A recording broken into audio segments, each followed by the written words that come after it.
I'd made a couple of important pictures where it was more about the emotional drama of the face and a little bit of the body, also in a very kind of strange way. But the actual geometry of the space that it occupied in the frame, meaning taking away that real estate of the body out of the picture, what did it leave behind, became interesting because that was the background. And that was the field that I always had in the viewfinder. And I started to think about the body's relationship in that viewfinder, and it became a question of solid geometry. So became a three-dimensional question because I realized that I could actually envision what the camera would see as a flat field, flat geometrical shape, and my body, which was three-dimensional in this picture, is very two-dimensional to join the flatness of the space. And it's my back in the water, kind of like just a log or a stump where you might tie a boat. And because it was direct lighting, front lighting, meaning that that's the most two-dimensional lighting we have.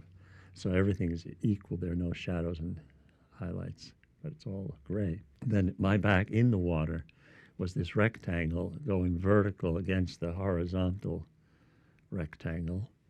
And I knew that I had a lot of things that I had to get rid of. I didn't want to have my arms in there, so I had to get rid of my arms. I didn't want my head, I got to get rid of my head. And I didn't want my feet, so that I took care of by being in the water shallow enough and extending my legs forward. But I had to kind of like take my arms and bring them as if they protruded from here rather than from here, so that I could get rid of them.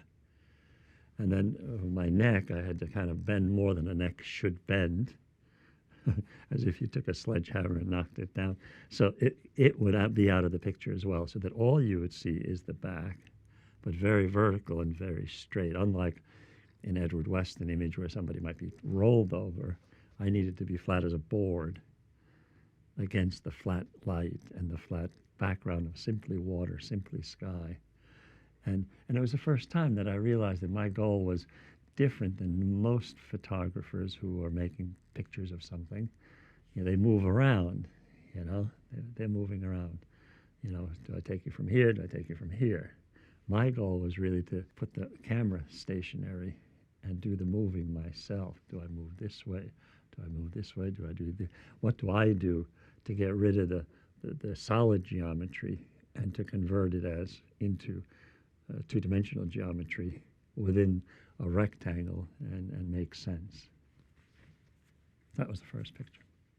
How did this change your body over time, doing so many of these works where you were really considering this transformation, this dimensional transformation? There's no change in the body. I don't exercise. I do no yoga.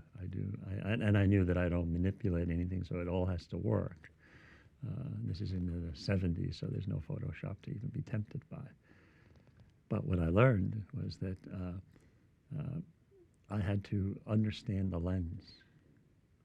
I had to understand what the lens sees and how much space the body takes in that image. Because no one is really, you know, sometimes I say, who is the photographer of these photographs?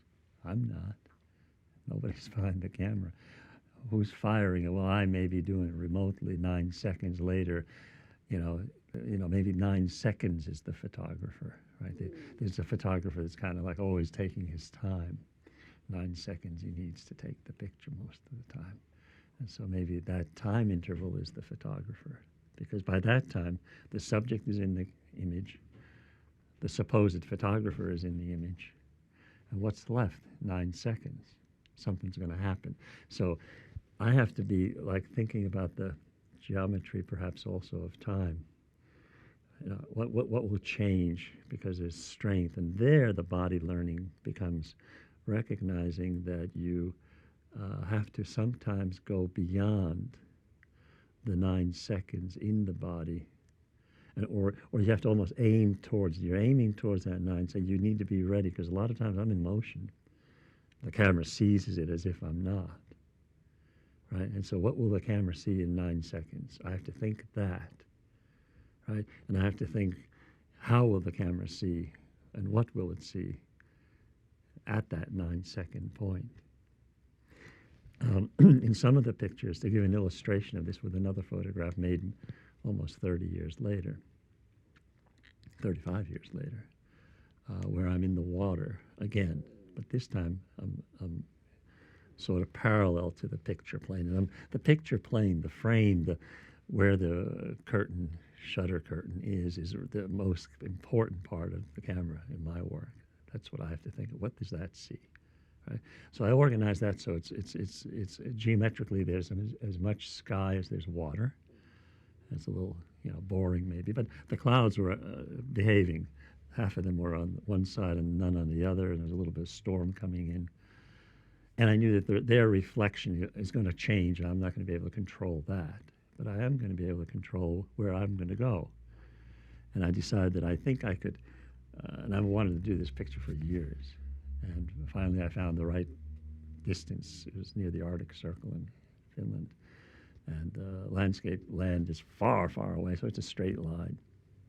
And I put a stick in the water that I focus on, and that's where I'm going to go. And that's where I also put a huge rock that has a couple of ropes around it that I'll be able to hold on to. I pipe through the cable cord that has the bulb that I'm going to actually put in my mouth when I go underwater, and do what I used to teach in scout camp when I taught swimming was a jellyfish float. The idea of the jellyfish float was so that little kids wouldn't be scared of drowning, because swimming isn't about drowning. It's about moving from place to place. And so you make them like you throw, aluminum foil jelly beans into the water, and they have to try to get them. And so they bend over the same way. And it's impossible. They say, I can't get them. Why? Because the air in the lungs lifts you up.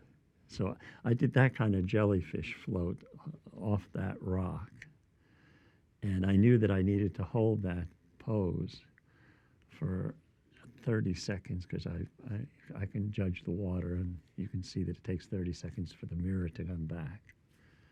So I've got 30 seconds, at which time I'm going to bite onto that bulb. And then I have 9 seconds starting. And of course, I don't want to get up at 9 seconds, just like if you're going to hit a home run with a ball and bat, you're going to follow through. So I go beyond that 9 seconds, another 9 seconds, just to be sure I'm sure, right? And so it's about 45 to 50 seconds underwater, right? And what does the camera see? The camera now sees an oval, another geometric form, flat. The lighting is flat on. And during that time, the reality of all my work is what I'm looking for always. There's this fly buzzing around in the scene.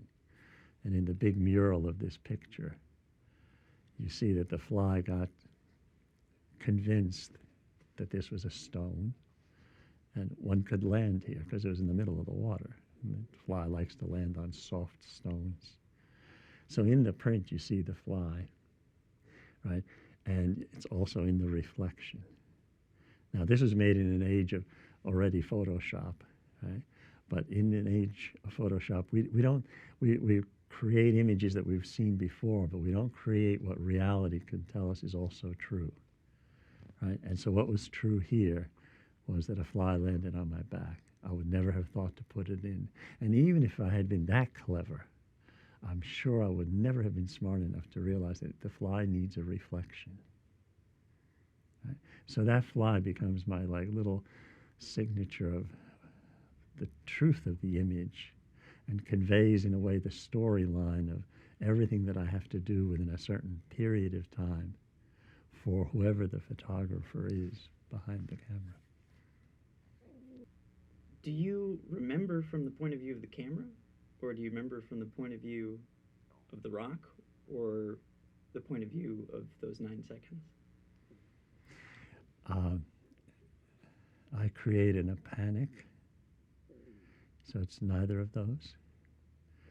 I'm struggling to hold my breath, or I'm holding on for dear life sometimes, or I'm losing my strength, and all I'm worrying about is doing what I've contracted to do the moment I left the viewfinder.